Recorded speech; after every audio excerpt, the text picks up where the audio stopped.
Hi, my name is Nikki Piper, and I just wanted to welcome you to EDC 616, Critical Issues in Early Childhood Education. I just wanted to tell you a few things about the class to get you started.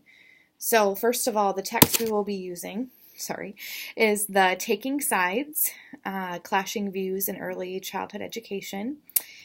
Just so you know, this is a very old text.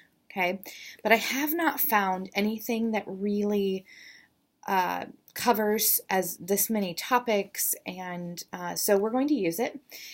If you have any suggestions after the class of books that you think that I could use, please let me know. But I just haven't found anything that covers a lot of issues. So the book you're going to use is divided into units, and so each unit then has some different topics in it. And so it has a yes side and a no side to every topic. So we know that with early childhood education and really anything in general, there's not always just a yes or a no. There's lots of different sides that are represented. And so we are going to explore the yes and the no from the book. You will read the book, but also what you're going to be doing is diving into what is current information and research saying about these topics, maybe from your own experience. Do you bring something? So what isn't being said in the book that you can add to it? This is not necessarily a taking sides, where we're against each other in this class. Really, we're going to be just having healthy discussion. We want you to be respectful. I want you to be respectful of everyone in your discussion, and you're going to be looking at things from multiple points of view. So you might look at things from a political point of view, an economic point of view, a sociocultural point of view. And so looking at things from different perspectives, thinking about from a perspective of parents or children or teachers. So you'll be considering all of these things through your discussion. The class is set up into 6 modules, and you may work ahead as long as you follow the due dates. So you may work ahead with your initial post, but you'll still need to be involved in the discussion during the discussion periods that are listed on the class schedule. And if you haven't found it yet, along the left side of your screen, you should see a syllabus tab. You'll need to read through the syllabus to kind of get an idea of what we're going to be using.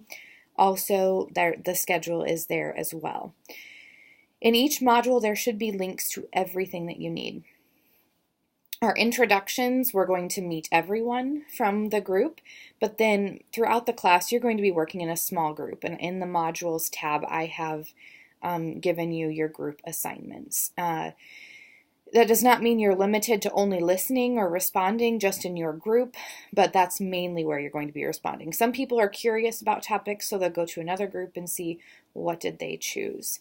You will be reading the whole sections in the book, but you may not be discussing those yourself, starting a discussion on those topics. You get to choose what you're going to discuss, and you will also complete a reading guide for those 2 sections that you choose, where you're going to add some information.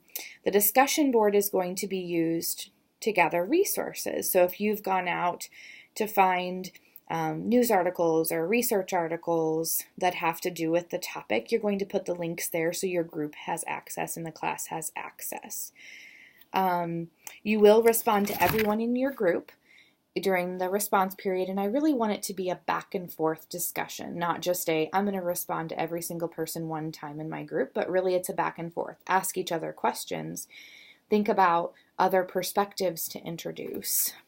You will be given a score on your initial post, and then you will also be given a score on your responses. So if you're not going back and forth and you just merely go respond to each person one time in your group, then your score will not be a 5.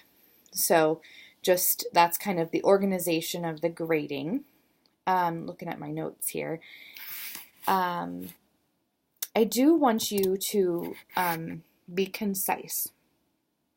So have some bullet points there with you because I think you get about 3 minutes to discuss your topics. And maybe I put some of them at 5, I can't remember, but do not make more than one initial post, okay? I want you to be concise. If you can't discuss it in that amount of time, you need to cut back because more will come out in your discussion as you go along.